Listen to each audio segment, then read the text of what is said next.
You're sitting outside a cave 100,000 years ago. The fire behind you burned down hours ago. There's no light for miles in any direction. No sound except wind moving through grass you can't see. You have nothing to do, nowhere to be, and nothing arriving to save you from the silence. Now jump forward to tonight. The second silence like that shows up in your life, you kill it in under 3 seconds. Phone, show, scroll, anything.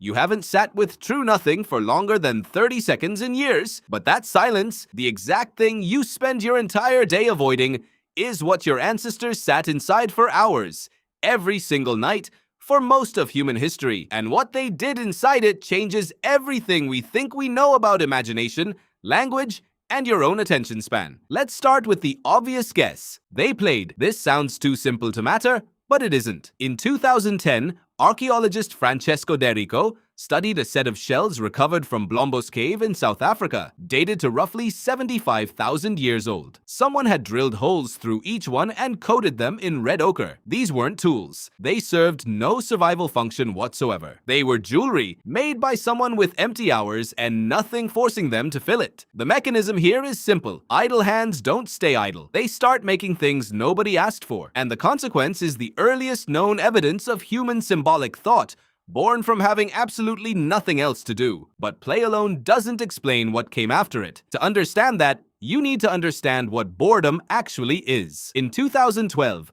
psychologist John Eastwood and his research team defined boredom not as an absence of activity, but as the uncomfortable feeling of wanting to be engaged with something and failing to find it. A dog waiting by a door isn't bored. It has no concept of an alternative reality it's missing out on. A human sitting in the dark does. What if the hunt fails tomorrow? What's past that ridge nobody has crossed? Where do people go when they die? The mechanism is a mind that knows time is passing and refuses to sit still inside it. The consequence is every question philosophy and religion have ever asked, all of them starting in the exact same place. A mind with nothing to do, going looking for something to think about. In 2013, psychologist Sandy Mann ran a study to test this directly. She gave people the single most boring task she could design, copying numbers out of a phone book, and measured their creativity immediately afterward. The bored group outperformed everyone else by a wide margin. The mechanism is straightforward. Boredom doesn't shut the brain down. It removes every external distraction competing for its attention, forcing it to generate material on its own. The consequence is that the most boring hour you've ever spent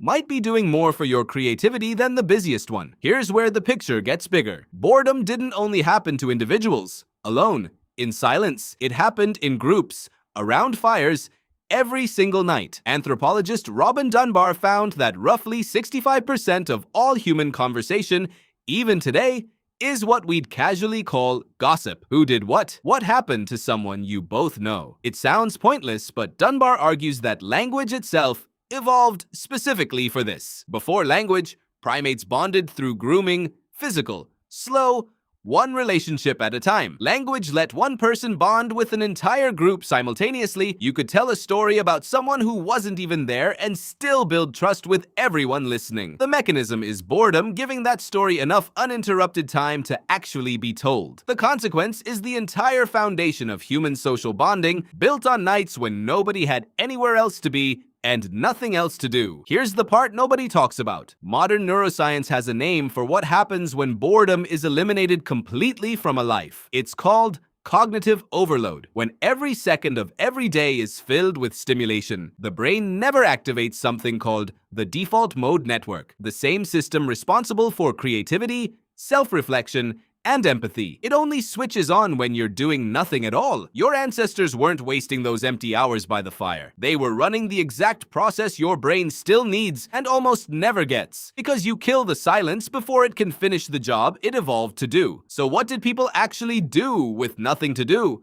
Out there in the dark. They made jewelry with no function. They asked questions with no answers yet. They told stories that turned strangers sitting around the same fire into a tribe. They sat with their own thoughts long enough to invent imagination itself, one empty, silent, unbearable night at a time. What if the silence you're so desperate to kill every single day is the exact same thing that built everything you're currently using to kill it? What if the itch you feel reaching for your phone the moment a room goes quiet isn't a flaw in you at all, but 300,000 years of programming trying to finish a job you keep interrupting? What if the boredom, and not the phone, was always the real invention? The cave is gone, the fire is gone, but the mind sitting in the dark with nothing to do is still yours, exactly as it always was. Still waiting for the silence it was built for. You just haven't given it one in years.